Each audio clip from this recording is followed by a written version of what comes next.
O LEO, Laboratório de Ensino e Pesquisa em Otorrinolaringologia, é um espaço que congrega médicos otorrinolaringologistas e fonoaudiólogos, com ampla experiência em clínica e pesquisa nas áreas de audição, laringologia e voz. O LEO fica na Faculdade de Medicina da Universidade de Brasília. As linhas de pesquisa atualmente vigentes no LEO são otologia e cirurgia, antioxidantes e otoproteção do sistema auditivo, implante coclear, deglutição e disfagia, filtragem Capstrel da qualidade vocal de surdos usuários de implante coclear, uso do laser na terapia de voz, doenças degenerativas e envelhecimento vocal e da laringe, e aperfeiçoamento da performance comunicativa.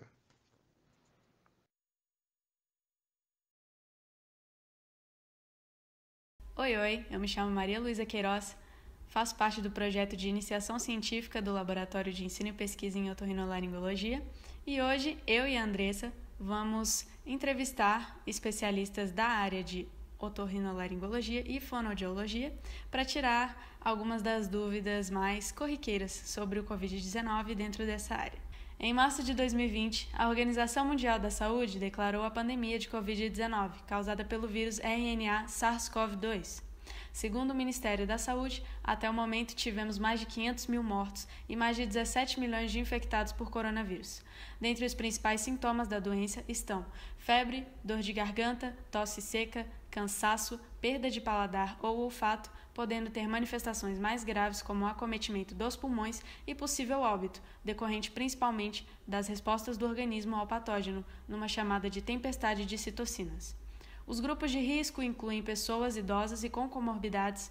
A vacinação já está em andamento. Vacinas como Coronavac, AstraZeneca e Pfizer estão sendo aplicadas no Brasil e o país aguarda por novas fabricantes. A vacinação tem comprovadamente reduzido o número de mortes nos grupos vacinados. O Laboratório de Ensino e Pesquisa em Otorrinolaringologia tomou a iniciativa de entrevistar especialistas para esclarecer algumas das dúvidas mais corriqueiras relacionadas à doença. Dentre os nossos entrevistados estarão o Dr. André, especialista em otologia, o Dr. Márcio, especialista em olfato, a doutora Luciani, que irá abordar o tema de disfagia, e o Dr. Eduardo, que irá falar sobre a voz. Hoje temos aqui conosco o Dr. André Sampaio, professor de otorrino na Faculdade de Medicina da UNB, coordenador do Programa de Implante Coclear do Hospital Universitário de Brasília e coordenador do Laboratório de Ensino e Pesquisa em Otorrinolaringologia. Doutor, quais sintomas otológicos podem ser apresentados por um paciente infectado pelo Covid-19? Então, a gente tem que separar inicialmente duas coisas relacionadas ao Covid e a área do ouvido, né? Do ouvido e da audição. O que acontece? Você pode ter, e o que acontece na maioria das vezes é que o vírus, ele causa uma síndrome gripal, não é? Então, é uma infecção das vias aéreas superiores e que, por contiguidade, como qualquer uma síndrome gripal, a gente sabe que o ouvido, a orelha interna, pode ser afetada pelo agente etiológico, que está infectando as vias aéreas superiores. Uma outra coisa que a gente também sabe que pode acontecer é que o vírus em si, ele como agente etiológico, pode causar também uma desregulação, né, importante no sistema imunológico e a pessoa pode, então, junto com essa infecção viral, ter uma infecção bacteriana que atinge também a orelha média. Então, essas seriam as alterações relacionadas com a orelha média, não é? A parte, vamos dizer assim, mais relacionada com a respiração do nosso ouvido.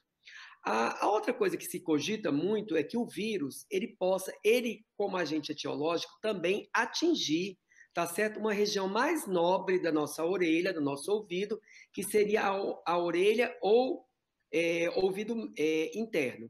Essa região, o que acontece? É uma região mais nobre, é uma região que, como o próprio nome diz, é uma região mais interna ainda do que as regiões faladas anteriormente.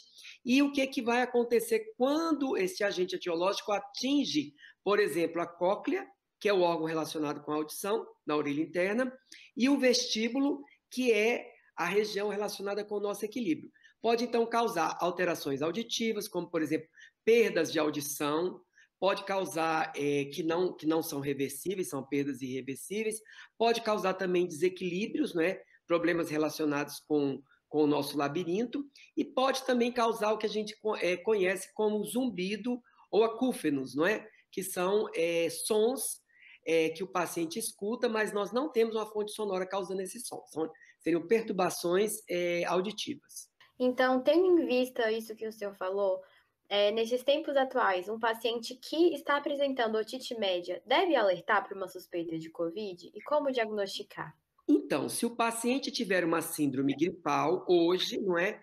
Dentro das nossas possibilidades diagnósticas, o Covid-19 é uma possibilidade real, é uma possibilidade que deve ser sempre pensada e investigada, junto com outros, né?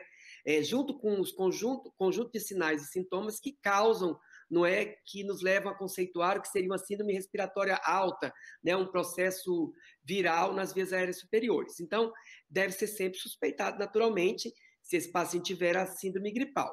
Entretanto, tá certo? Não podemos esquecer que outros agentes etiológicos que não são relacionados com Covid, mesmo virais, podem ser o responsável, né? E a maioria das otites médias agudas, elas são causadas por outros vírus, né? São de etiologia viral e são causadas por outros vírus.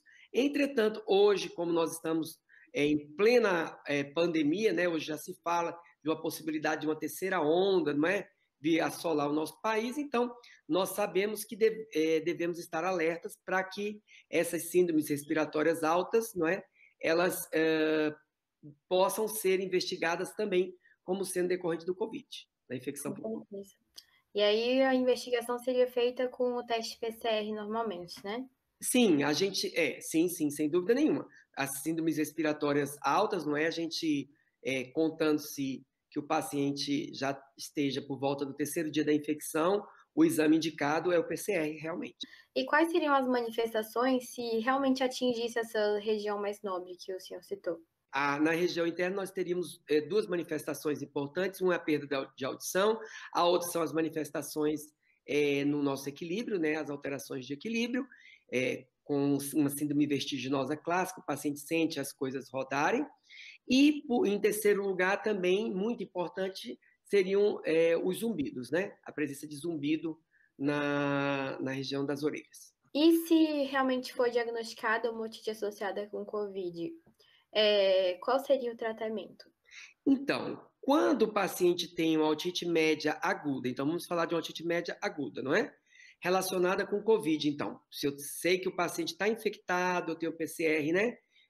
Constatando a infecção do paciente, tenho todas as manifestações clínicas, não é? Então, quais seriam as possibilidades? Uma é que ele tenha uma otite viral realmente, o agente etiológico alcançou a orelha média e causa um processo inflamatório lá.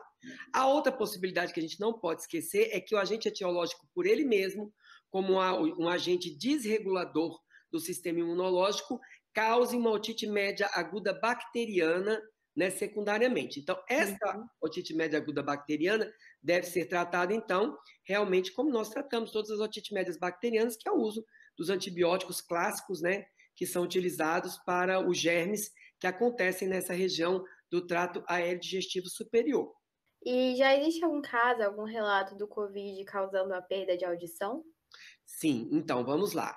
Quando o paciente tem uma otite média aguda, tá certo? Ele pode ter uma perda de audição porque ele tem um inchaço dentro, né, da mucosa da orelha média, ele sente aquela sensação de ouvido tapado, ouvido bloqueado.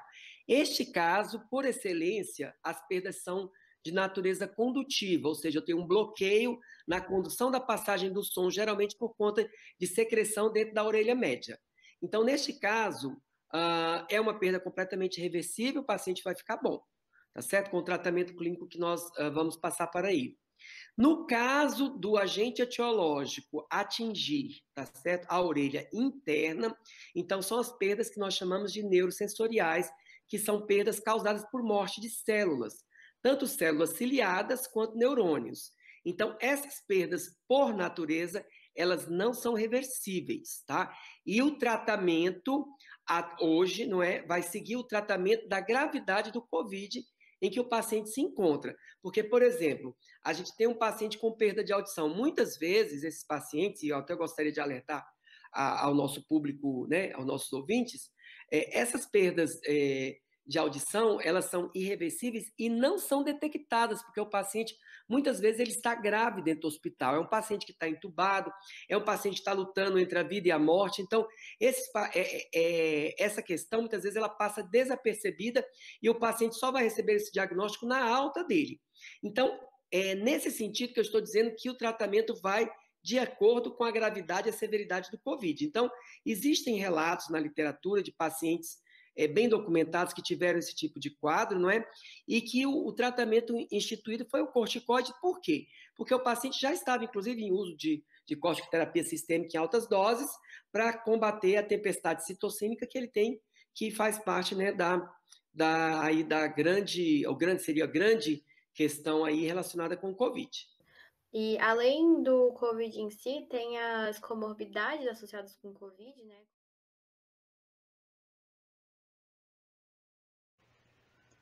Atualmente, além dos projetos de pesquisa de mestrado e doutorado, são desenvolvidos alguns projetos associados de iniciação científica e extensão, que congregam alunos de diferentes cursos e instituições do Distrito Federal.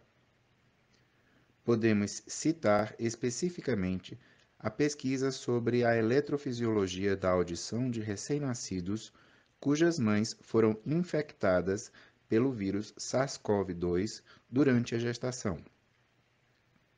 Assim, além de contribuir com a ciência, o LEO forma e capacita profissionais para atuarem em suas áreas de interesse. As pesquisas desenvolvidas no LEO são divulgadas em revistas científicas e jornais acadêmicos e estão disponíveis à comunidade para consulta e discussão.